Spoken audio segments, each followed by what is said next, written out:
네, 일단 지금 시험이 한 일주일밖에 안 남았으니까 공부하시면서 뭐 다 아시겠지만 새로운 거를 새로 공부해서 좋은 점수 받으시기보다는 시험 때 어떻게 문제를 풀어서 현장에서 좋은 점수를 받을 수 있을까에 조금 더 집중하시면 좋을 것 같습니다. 그래서 그런 내용 위주로 조금 설명을 드릴 거고요. 지금 쓰신 거를 보니까 약간 좀 우리가 시험을 보다 보면 사람이 좀 흥분을 하게 되거든요. 그러니까 내가 아는 문제가 나와도 흥분을 하게 되고 모르는 문제가 나와도 좀 흥분을 하게 되거든요. 근데 제일 중요한 건 일단 굉장히 잘 쓰는 것보다 첫 번째는 질문자가 물어본 내용에 정확하게 대답을 했는가가 사실 굉장히 중요해요. 그게 첫 번째거든요. 항상 질문자가 원하는 내용이 뭔지를 꼭 고민을 해보시고 썼으면 좋겠습니다. 그거는 잘 알 때도 마찬가지고 잘 모를 때도 마찬가지거든요. 그런 점을 꼭 고민하시고 문제를 쓰시고 그리고 문제를 낸 사람도 이 문제에 대해서 아주 100%다 알고 있는 건 아니에요. 그러니까 굉장히 지식을 갖고 공부를 하고 여러 측면에서 연구를 했음에도 불구하고 사실 그게 지식의 전부가 아닐 수가 있거든요. 여러분 현장의 경험이 있을 수가 있고 자기가 생각하지 못한 대로 풀어낼 수도 있어요. 특히 2교시 같은 경우는 그렇거든요. 그러니까 본인이 가진 걸 그냥 쓰실 때 너무 당황해가지고 그냥 답변하듯이 뭔가를 찾아내서 쓰지 마시고 가급적이면 조금 실마리라도 알면 논리적인 전개를 한번 해보세요. 아, 1단락은 이런 거고 그래서 2단락은 이래서 필요하고 3단락은 그래서 이런 게 필요해. 이런 구분은 이렇게 나눠놨으면 1달러의 구분을 나눴으면 거기에 맞춰서 2달러의 기술 요소를 제시해보고 하는 부분들을 좀 더 신경 쓰시면 제가 훨씬 좋은 답안이 됩니다. 그런 거를 현장에서 좀 더 고민하시고 자꾸 최대한 문제에 맞춰 쓰려고 노력하시다 보면 작성한 것보다 좀 더 좋은 점수를 받는 경우가 생길 수가 있어요. 공부를 안 한 게 갑자기 나와서 시험을 잘 본다거나 이런 경우는 사실 거의 없습니다. 결국 자기가 아는 거 한해서 어떻게 구성을 하냐에 따라 다른 거니까 그런 건 좀 이해하셨으면 좋겠습니다. 자, 지금 진행하겠습니다. 1번 데이터베이스 트랜잭션이고요. 이 문제는 대부분 다 알고 계시는 문제일 텐데 이 문제를 이렇게 트랜잭션이라고 물어봤을 때 어떻게 대답하시는지에 대한 거를 한번 연습을 하는 차원에서 작성을 해봤습니다. 트랜잭션 하면 딱 떠오르는 단어들이 우리가 있잖아요. 데이터베이스 트랜잭션 하면 기본적으로 어떤 논리적 작업의 단위라는 개념 말고도 트랜잭션의 ACID 특성이 있고 또 상태 전이가 있습니다. 그리고 일반적인 제어 기법이 있죠. 커밋 롤백이나 로그 기록처럼.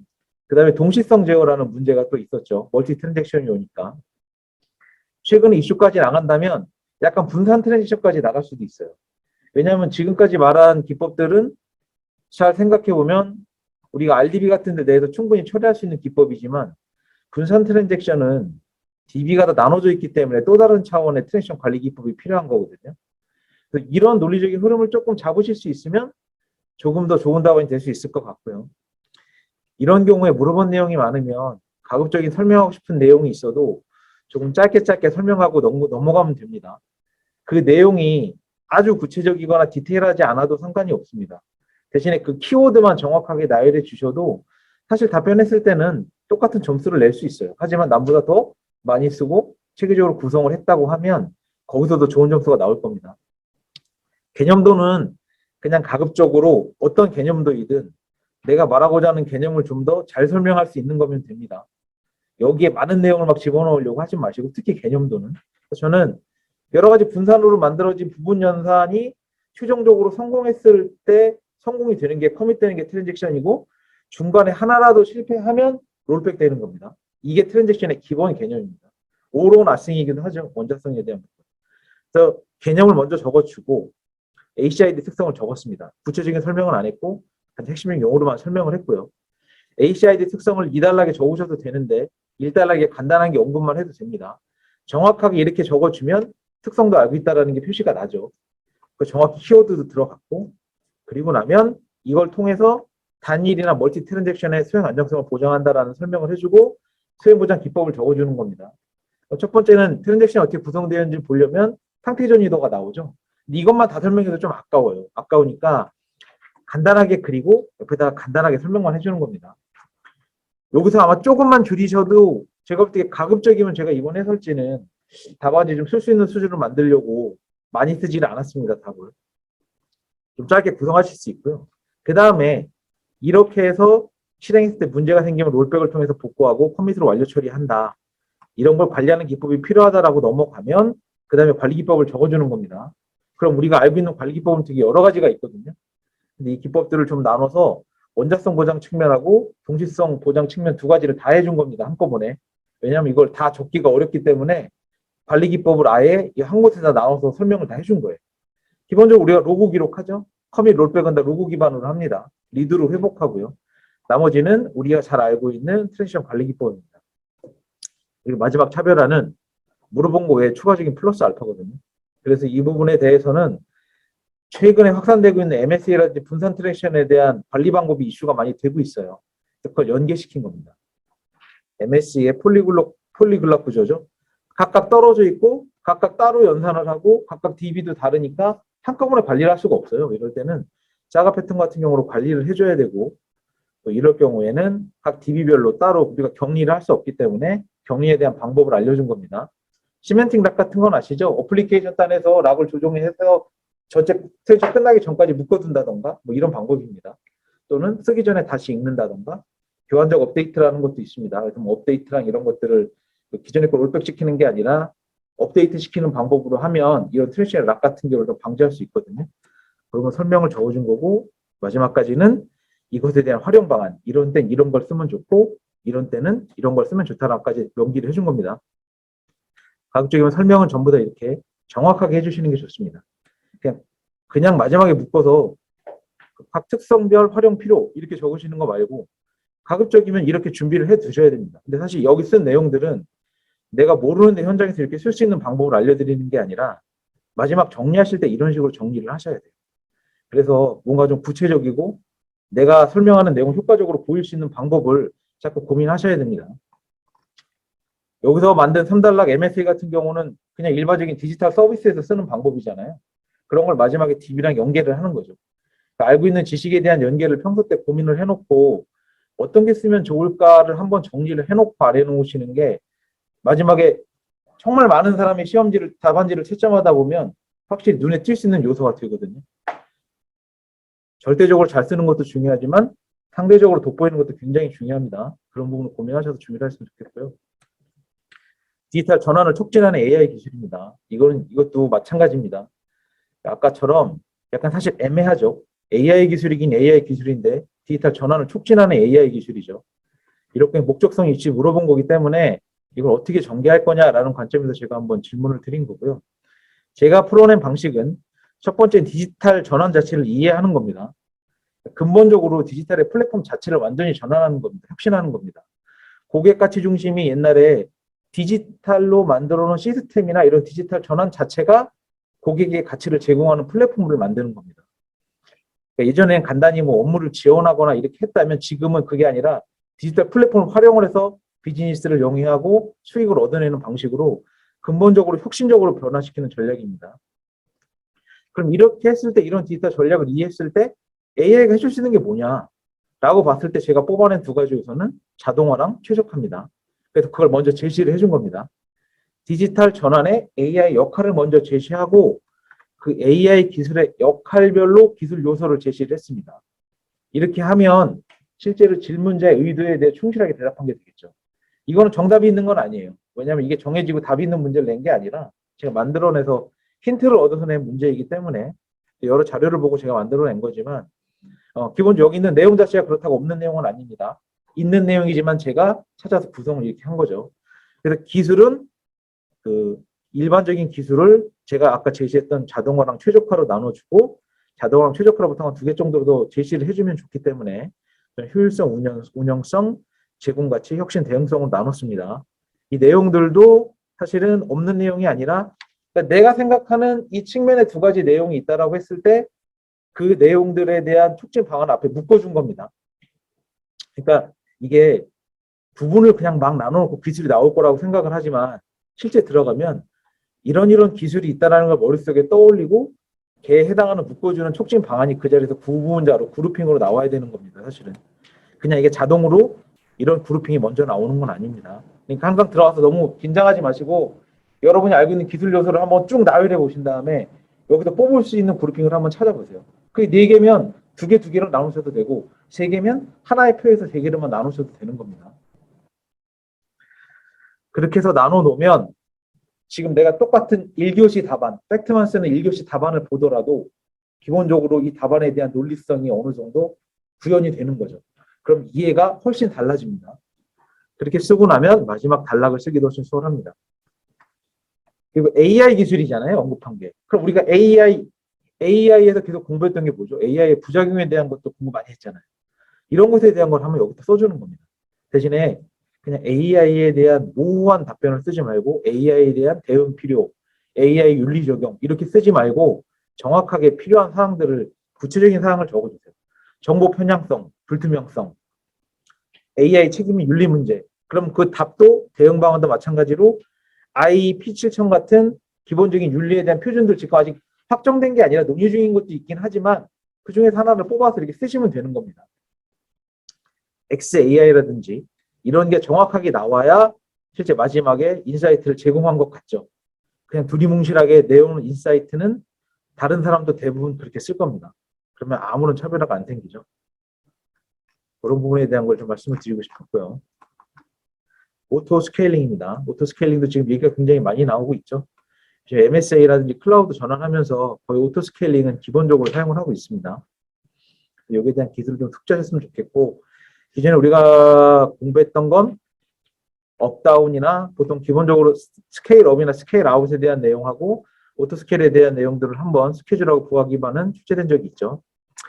기본적으로 물어봤을 때 어떻게 대답하느냐를 제가 한번 확인하고 싶었고, 일반적으로 개념을 쓸 때 이런 매트릭 같은 경우 이런 것들도 좀 알아두셔서 정확한 정량 지표 한두 개 정도는 좀 알아두셨다가 쓰셨으면 좋겠어요. 오늘 그걸 쓰시면 별로 없던데 CPU 보아라든지 메모리라든지 네트워크 인아웃이라든지 이런 지표 정도는 알고 계셨다가 설명란에다가 좀 써두시면 사실 훨씬 좋거든요. 그냥 어떤 부하에 따른 지표 이렇게 쓰지 말고 이런 정의랑 내용들 한번 보시고요. 제공 효과 같은 것들도 가급적이면 하나씩 적어주셨으면 좋겠습니다. 왜냐하면 아무래도 앞에 있는 개념이랑 일단락이 이 문제를 제대로 이해하고 있는지에 대한 설명을 하는 거거든요. 근데 이 부분이 없이 그냥 넘어가면 사실은 이 문제에 대해 충분하게 앞에 뭔가 전제를 설명하기에는 부족함이 분명히 있습니다.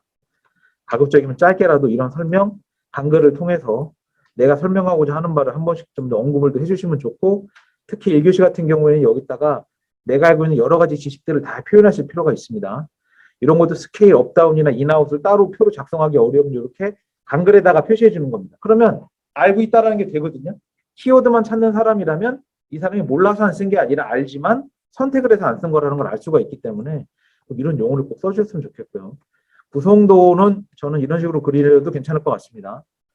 앞에 로드 밸런서가 있고 인스턴스들이 있는데 로드 밸런서에서 나오는 네트워크 인아웃하고 인스턴스 그룹이 스케일링 그룹이거든요. 그래서 그룹을 정해주고 그 그룹 안에서 확장을 시킨다든지 문제가 생겼을 경우에 줄인다든지 이런 것들을 수행을 하기 때문에 다 이 그룹의 CPU 사용률하고 로드 밸런스에 있는 네트워크 인아웃을 확인을 해서 이런 게 문제가 있을 때 어떤 임계 조건을 초과했을 경우에 오토 스케일링 수행하죠. 수행할 때 보통 우리가 AWS는 보통 AMI라고 하죠. 그래서 머신 이미지가 있습니다. 미리 만들어 놓은 코드성으로 만들어 놓은 이미지를 자동으로 불러다가 인스턴스를 그냥 생성해 버리죠. 왜냐하면 그거 할 때마다 인스턴트의 설정값을 다 사람이 만들어 줄 수 없잖아요. 그래서 이런 머신 이미지가 있는 겁니다. 자동으로 생성을 하는 겁니다. 이거는 사용량이 적을 때 그 스케일 인도 합니다. 스케일 다운도 하고. 근데 보통 그 문서 같은 걸 찾아보시면 주로 업보다는 아웃에 대한 얘기가 훨씬 많죠. 인스턴스 아웃에 대한 얘기가. 꼭 업 부분이 여기서 꼭 유형으로 들어야 되는지도 정확하게 모르겠어서 저는 구체적으로 그걸 설명하기보다는 위에처럼 강글에다가 포함시켰고 여기 오토 스케일링이 일어나는 메커니즘에 대한 설명을 한 겁니다. 그리고 마지막 구성 요소를 집어넣고요.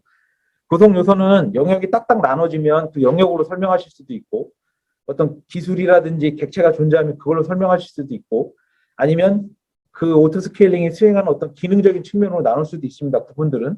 그러면 그때그때 판단하셔서 적으면 됩니다. 저는 자원관리 정책 설정하고 시점 판단, 인스턴스 프로비저닝 세 가지로 나눴습니다. 그래서 오토 스케일링 그룹하고 팔러시로 정책들을 정해놓고 매트릭을 계속 확인하면서 스케일링 컨디션을 체크하고요.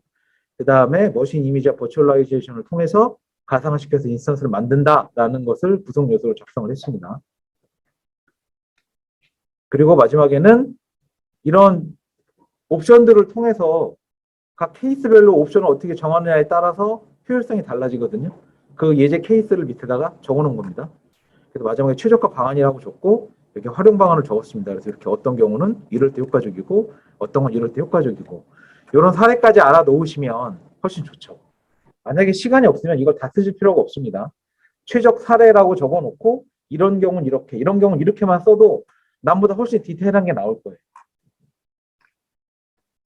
그리고 이런 조정 휴지나 라이프 사이클 후크가 있습니다. 이게 인스턴스를 띄울 때 걸리는 시간이 있잖아요. 이런 것들도 있습니다. 그래서 왜냐하면 인스턴스를 하나 띄울 때 주종 시간을 줘서 그 인스턴스가 완전히 생성되기 전에 또 인스턴스를 생성하는 것들을 방지하기 위한 것들이 있습니다. 그리고 생성할 때 주변 환경 설정을 하기 위해 라이프 사이클 후크가 등이 있거든요. 이런 것들은 한번 알아두신 다음에 이 키워드를만 언급을 해주셔도 좀 차별화가 될 것 같습니다. 뭐 추가적으로 이런 게 나올 때 대비할 수도 있고요. 리걸 테크가 있고요. 요즘에 로톡 같은 이슈가 많이 확산이 되고 있죠. 근데 리걸 테크하고 좀 헷갈리시는 게 레그 테크입니다. 레귤레이션 테크라고 해서 REG 테크라고 나오는 게 있죠. 그게 법규라든지 정책이 변동됐을 때 거기에 맞춰서 그 적용하는 것들이 되겠죠. 세핑거라든지 옛날에 이런 거 나왔을 때 레그 테크가 많이 언급이 됐죠. 이건 리걸 테크입니다. 법적인 서비스를 편하고 효율적으로 쓸 수 있게 도와주는 겁니다. 변호사를 찾는 것도 있고요. 판례를 검색하는 것도 있고요. 이런 내용들이 들어가 있는 겁니다. 그러니까 법을 좀 더 쉽고 효과적으로 사용할 수 있게 해주는 겁니다. 필요성도 제가 공급하고 세우치면서 적어놨으니까 알아두시고요. 이런 타이니로 서비스라든지 이런 것들도 하나 알아놓으면 기본적으로 이런 거 쓸 때 이런 걸 개념에 써도 상관없고 한 단어 쓰면 확실히 좀 잘한다는 생각이 들겠죠. 아무래도. 서비스가 좀 중요합니다. 아무래도 서비스가 대표적이기 때문에 위에는 오른쪽에 제가 서비스를 적으려다가 혹시 나중에 동향 같은 거 물어보는 사람이 있을 수 있을 것 같아서 국내 주요 기업으로만 제가 좀 정리를 한번 해봤습니다. 그 찾아가지고 비슷한 역할을 하는 회사들을 맞춰놓은 거니까 한번 보시고요. 왼쪽에 주요 서비스는 좀 중요합니다. 왜냐하면 아무래도 리걸테크가 어떤 서비스다 보니까 기술 요소보다 서비스에 대한 게 특화된 거기 때문에 서비스는 좀 알고 계시면 좋을 것 같습니다. 핀테크나 이런 것처럼. 그래서 법률 검색, 변호사 검색도 있죠. 전자증거 개시, 그 수집한 정보들을 보관하는 것들, 뭐 이런 것들이 있고요. 이런 내용을 알아두시면 좋겠고 마지막에 통합 법률 서비스 플랫폼까지도 집어넣어 놨습니다. 기술 요소로는 이렇게 디지털화 지원 기술, 업무 처리 지원 기술. 왜냐하면 이게 약간 이런 식으로 구분이 되긴 합니다. 단순 지원하고 그 다음에 변호사를 실제 도와주는 역할하고 좀 차원이 나고요. 여기 보면 LLP라는 단어가 있습니다. 여기 보면 이게 NLP에서 앞에 L이 리걸이더라고요. 그러니까 법 용어에 최적화한 언어 처리 기술이죠. 법률 언어 처리 기술. 하다가 이런 거를 그냥 한글로 쓰든 영어로 쓰든 같이 써준다면 똑같은 말을 쓸 때 차별화가 되는 거죠. 그러니까 우리가 레그 테크를 물어봤는데 리걸 테크를 물어봤는데 쓰는 용어가 그냥 NLP인 사람하고 LLP하고 법률 언어 처리라고 써준 사람하고는 물어본 문제에 집중한 것에 대한 차이가 나는 거죠. 법률에 과연 진짜 이 사람이 법률 서비스에 집중해서 답변을 하고 있는가에 대한 부분이 확실히 차이가 나는 겁니다. 그리고 맨 뒤에 있는 두 가지는 현재 실제로 그 문제가 되고 있는 고려사항입니다. 두 가지 정도는 외워놓으시면 좋을 것 같긴 합니다. 정보 공개가 어느 정도 이번에 법률안을 통해서 범위가 확대는 됐습니다. 하지만 그래도 아직까지 부족하고 변호사법 34조에 따라서 얘가 변호사 역할이나 수행에 굉장히 제약을 가지고 있습니다. 그런 부분들도 알아두시면 좋을 것 같습니다. 구체적인 법이나 변호사법 34조 이렇게 적는 것하고 그냥 법 개정 필요 이렇게 적는 거하고는 차이가 많이 나겠죠. 사실 합격을 하고 못하는 건 이런 디테일 차이가 조금씩 있습니다. 이게 더 많이 알고 모르고의 차이보다 조금 더 알고 모르고 퍼센테이지의 차이가 아니라 남보다 더 알고 있느냐 모르느냐의 차이는 실제로 채점할 때 차이가 확 납니다. 이런 부분에서 고민을 좀 하셨으면 좋겠고요. 엣지 컴퓨팅입니다. 워낙 흔한 문제로 많이 나오고 있지만 지금 굉장히 많이 쓰이고 있죠. 엣지 컴퓨팅 뭐 지금 다른 곳에서 많이 쓰이고 모바일 엣지 이런 거에서 문제는 많이 나왔었고 밑에서 보시면 알겠지만 그리고 지금 연합학습이라든지 이런 것들에서도 엣지 컴퓨팅이 활용이 되죠. 여러 분야에서 많이 나오고 있고 활용이 되고 있어서 한 번 더 정리하는 차원에서 문제를 냈습니다. 예, 중앙 집중식이 아니라 데이터를 처리하는 곳, 엣지와 가까운 곳에서 데이터를 처리하는 겁니다. 두 가지 큰 효과가 있습니다. 아무래도 저지연, 저비용입니다. 5G에서 많이 활용하죠. 저지연 효과가 굉장히 큽니다. 데이터가 발생하는 지점에서 실시간으로 처리를 해주기 때문에 그 다음에 처리한 것 중에 대해서 중요한 정보들이나 결과치의 데이터들만 코어로 보내면 코어에서 전반적인 걸 분석을 해서 다시 인텔리전스로 내려보내는 거죠. 인사이트를 제공해 주는 겁니다. 연합학습도 똑같은 형태로 구성이 되죠. 연합학습 공부하셨겠지만 로컬에서 학습을 한 다음에 위에다가 파라미터만 던지죠. 그럼 밑에서 그걸 다 어그리게이션해서 전부 다 학습한 다음에 글로벌 파라미터를 만들어 다시 던져주는 겁니다. 분산시켜서 학습하는 형식. 거의 동일한 구조를 엣지는 가지고 있기 때문에 하나를 아시면 그거에 맞춰서 활용을 하시면 됩니다. 그리고 네트워크 저지연뿐만이 아니라 기본적으로 네트워크를 활용을 덜 하죠.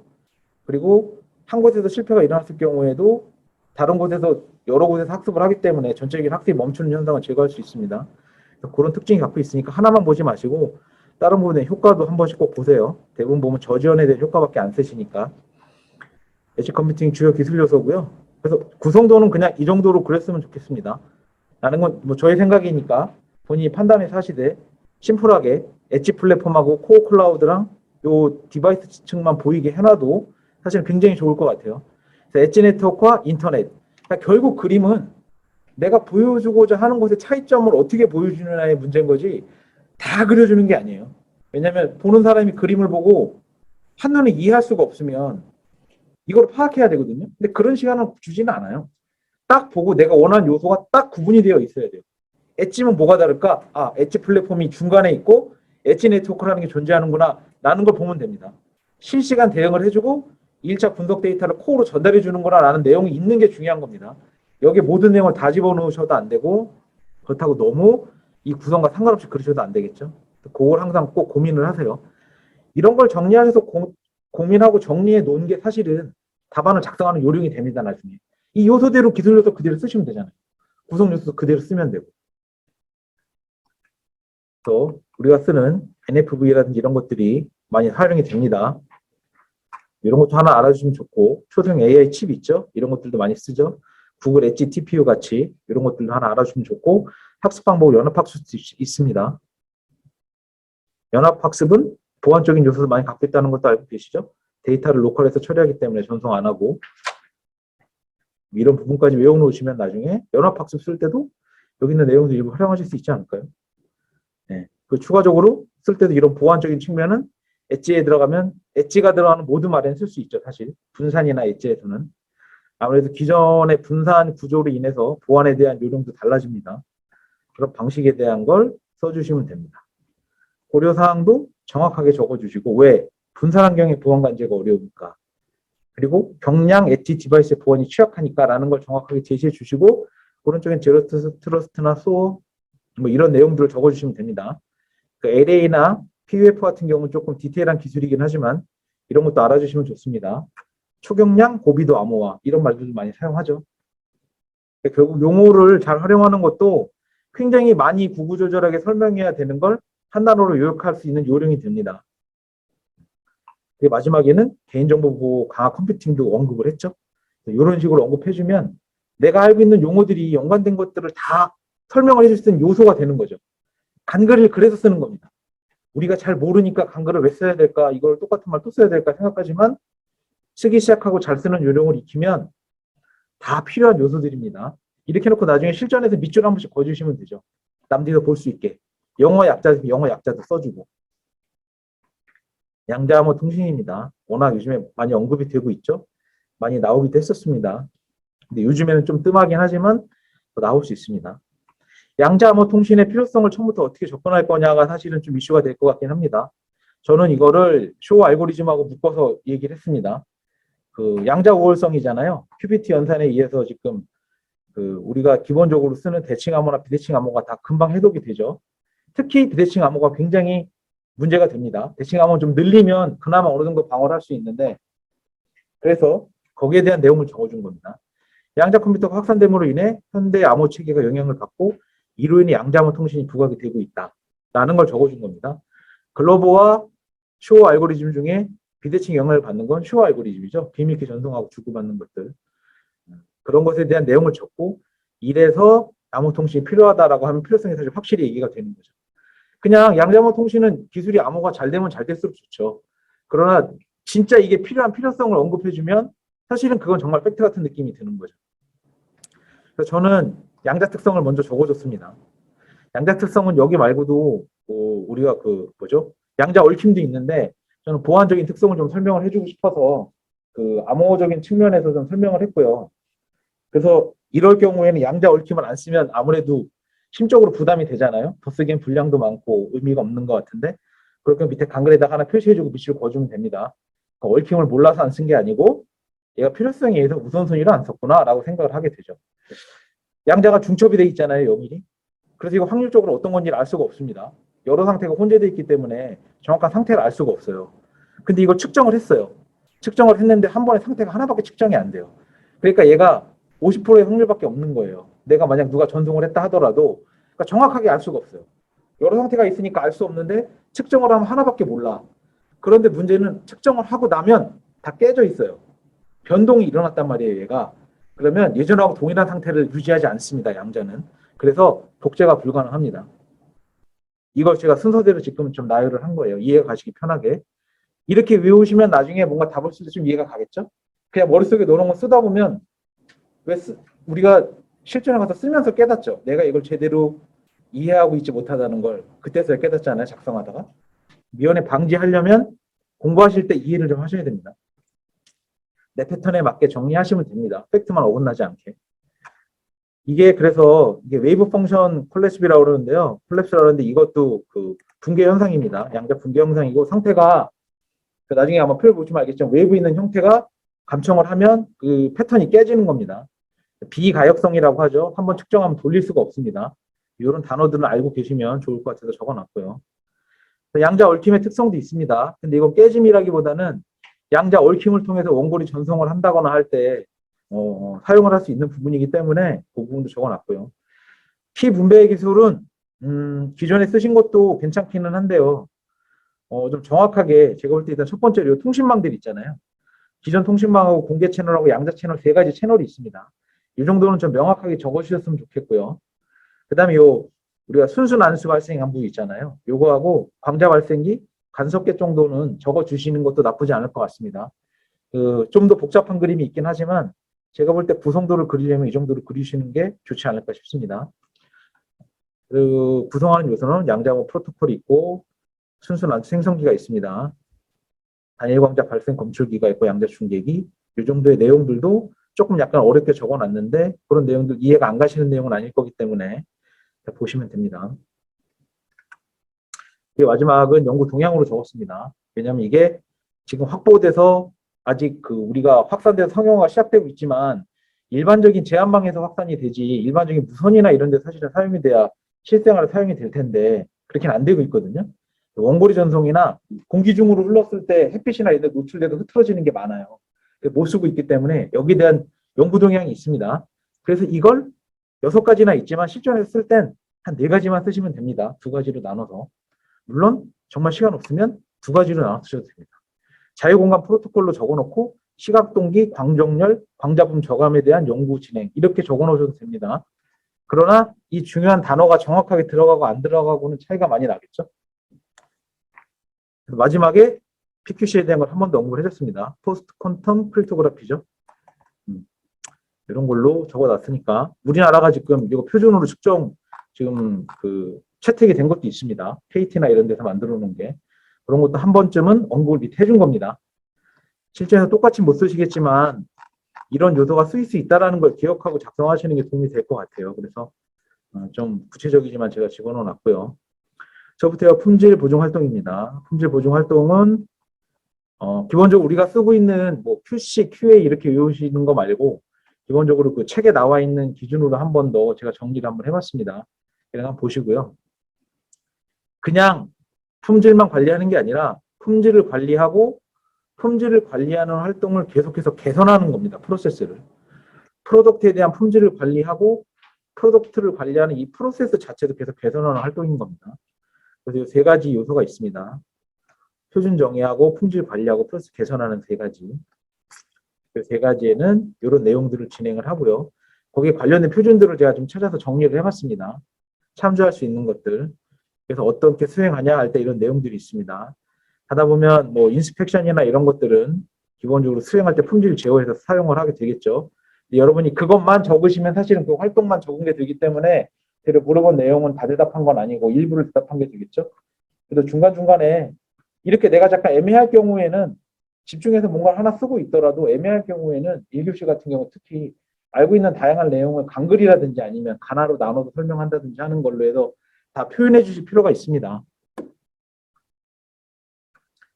마지막 품질 점검 방안은 품질 점검을 자동화시키는 겁니다. 근데 원래는 이렇게 쓰기보다는 제가 무슨 도구 기반의 자동화나 뭐 이런 걸 좀 썼을 것 같은데 여기는 도구하고 대부업소를 전부 다 포함을 했기 때문에 효율화 방안 이렇게 짧게 적어 놓은 겁니다. 이렇게 적어 놓으면 그 마지막에 그러니까 결국은 제가 말씀드리고 싶었던 상황은 효율화 방안이라고 쓰면 효율화 방안의 답을 정확히 적어 주세요. 여기 뭉뚱그려 쓴 내용을 적지 말고 어떤 거라면 효율화가 될지 구현 방안은 구체적인 기술을 적어 주셔야 돼요. 이런 게 인사이트입니다. 내용을 쓴다고 하면. 그리고 마지막에는 국내 SP 인증까지 한번 언급을 해줬습니다. 이건 CMMI는 많이 나오는데 SP 인증 언급이 잘 안 되죠. 한 번쯤 이렇게 언급해주면 아시는 분들은 아마 좀 추가점을 줄 수 있지 않을까 싶어서 언급을 했습니다. 그다음에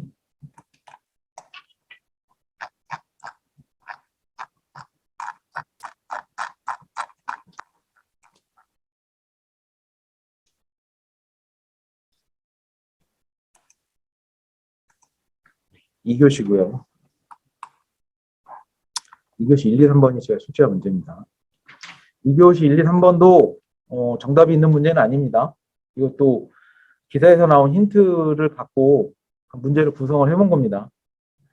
그래서 지금 어떻게 이거를 전략적으로 작성하시는지를 좀 한번 연습을 해보시라는 의미에서 작성을 한 거기 때문에 그 부분에 대한 방법론을 좀 설명을 좀 드릴게요.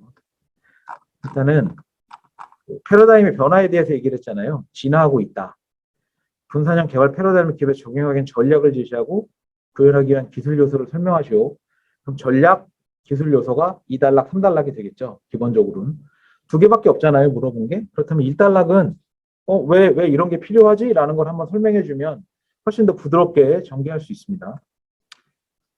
그리고 마지막은 이게 전개잖아.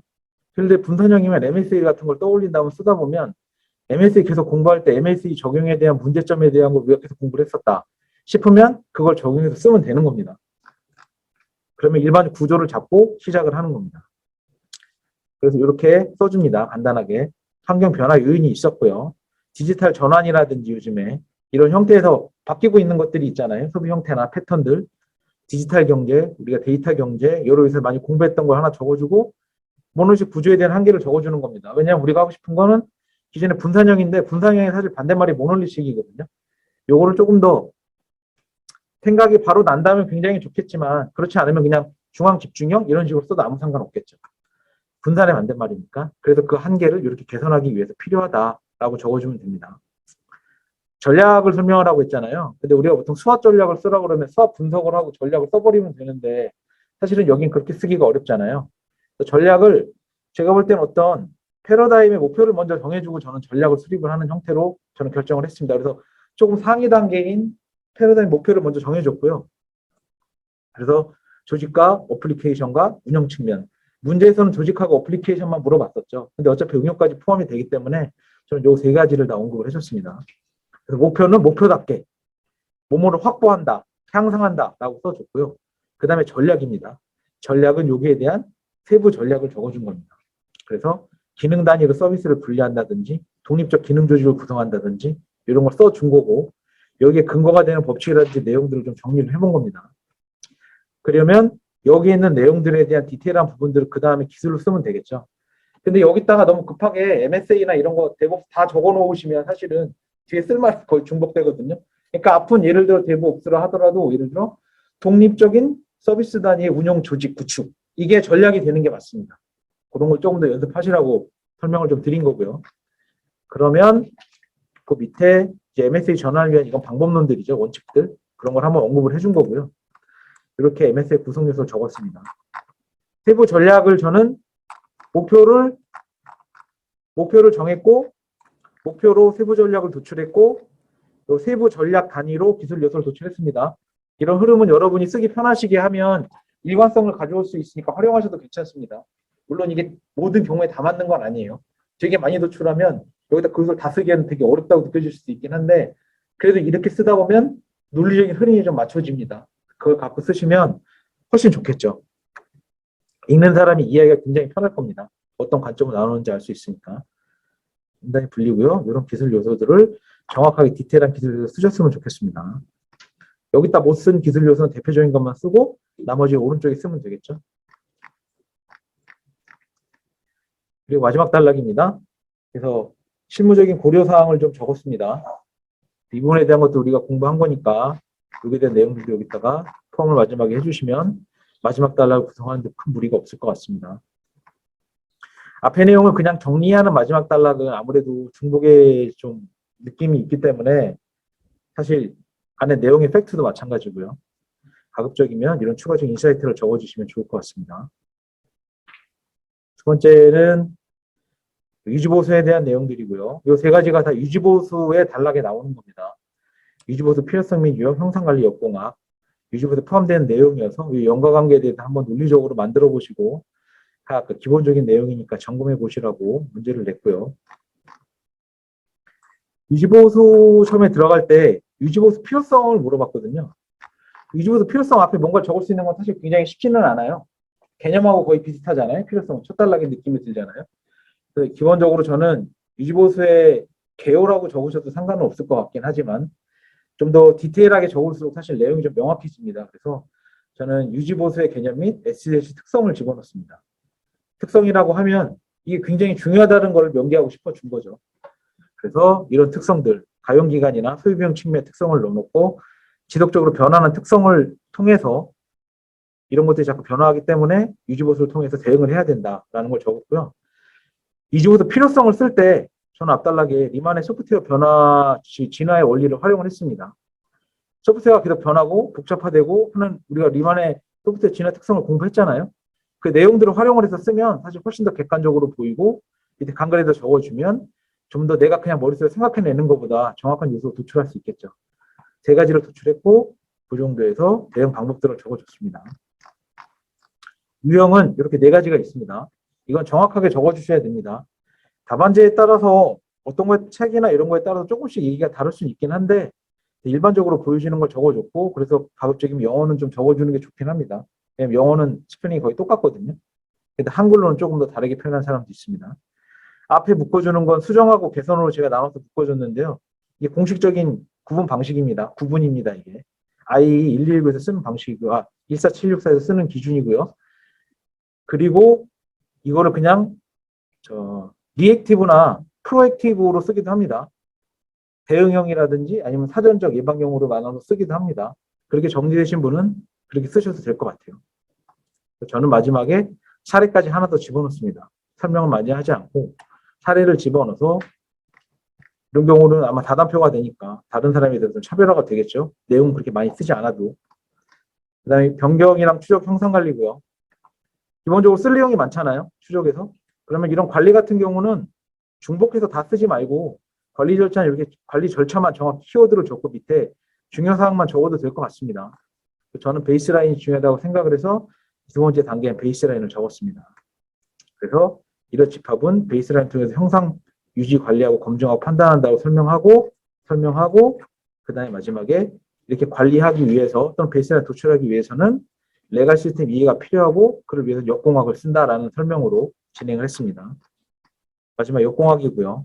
역공학에 대한 개념과 용도 이런 것들을 한번 알아두시면 좋습니다. 왜냐하면 이렇게 책에다 진짜 이렇게 언급이 된 것들을 제가 정리를 해놓은 거기 때문에 그럼 이제 공부를 해보실 필요가 있습니다. 그리고 주로 역공학은 자동화 도구를 많이 사용합니다. 워낙 복잡하기 때문에. 실행 소프트웨어를 디컴파일하고 원식 코드를 만들어서 결과물 추출한 다음에 설계 다이어그램 보통 만듭니다. 추상화 측면으로 재문수화나 설계 복구를 사용을 하고요. 논리 자료 역공학도 보통 공부하시면 많이 나오죠. 이 요소들을 다양하게 유형으로 해서 여러 요소 나눠서 설명을 한 겁니다. 기존에 알고 있는 거에서 가급적이면 이전에 물어보는 내용 빼먹지 않을 수 있도록 이렇게 추가를 해주시면 좋을 것 같아요. 작성 요령이니까 한번 보시고요. 마지막에 이걸 어떻게 최적화할 거냐. 근데 그냥 최적화 요령이라고 하면 좀 이상하고요. 지금 소프트웨어 자체가 대규모화되고 복잡화가 되고 있고 MSA로 전환을 하고 있잖아요. 이런 규모에서는 진짜 유지보수가 많이 어렵거든요. 그냥 사람 눈으로 파악할 수가 없습니다. 그런 걸 언급을 해주고 여기에다 효과적인 체계 방안이 필요하다라고 해주면 아무래도 그 다음에 나오는 내용이 좀 더 설득력에 힘을 얻을 수 있습니다. 마지막이고요. 이것도 마찬가지입니다. 4차 산업에 대한 보안이 미치는 영향, 그리고 여기에 대한 위협 및 대응 방안을 제시하셔 했으니까 미치는 영향, 보안 위협, 대응 방안 이 세 가지 각각 단락으로 작성해 주시는 게 좋습니다. 가급적이면 보안 위협하고 대응 방안은 한 단락에 작성하지는 말아주세요. 왜냐하면 워낙 중요하니까 다양한 요소를 도출할 필요가 있습니다.